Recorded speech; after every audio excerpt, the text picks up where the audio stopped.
ESPN just threw gasoline on the Browns' quarterback debate, claiming Cleveland still has one massive hole on the roster even after what many fans considered one of the strongest drafts in the league.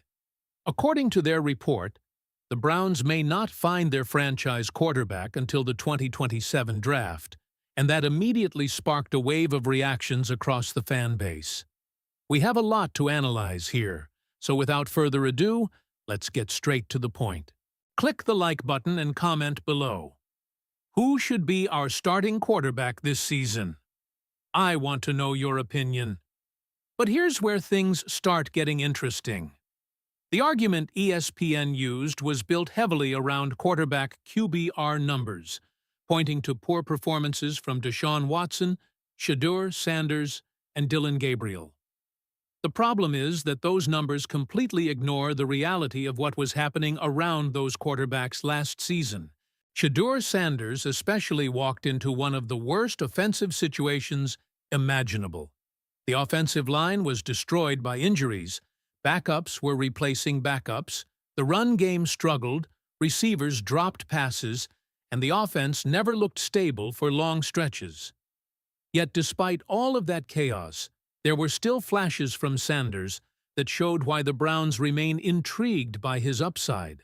Mobility, playmaking ability, confidence under pressure, and the ability to create outside the structure were all traits that appeared throughout the season. What makes the entire conversation more frustrating for Browns fans is that ESPN barely acknowledged how dramatically different this team looks heading into 2026. Cleveland isn't bringing back the same offensive structure that failed last year. The Browns now have Todd Monken shaping this offense, and that changes everything. Monken has built successful systems around completely different styles of quarterbacks throughout his career. He helped Stetson Bennett win national championships at Georgia. He helped Lamar Jackson produce the best passing season of his career. Jameis Winston also put together some of his strongest statistical seasons under Monken's system. That matters because Monken adapts his offense to fit the quarterback instead of forcing quarterbacks into a rigid scheme. And for the first time in a while, the Browns actually appear committed to surrounding the quarterback with help, instead of asking one player to carry the entire offense. Cleveland added more weapons, upgraded depth at tight end, added a fullback, continued improving the offensive line, and brought in more explosive skilled talent across the board. That's why the idea that the Browns are completely doomed at quarterback feels exaggerated. Nobody is claiming Cleveland already has the next superstar locked in, but the situation is far more competitive and far more open than national analysts are presenting it. Deshaun Watson remains the biggest mystery on the roster. The reality is brutal. Every time Watson played for Cleveland, the offense struggled badly, and the relationship with the fan base never recovered.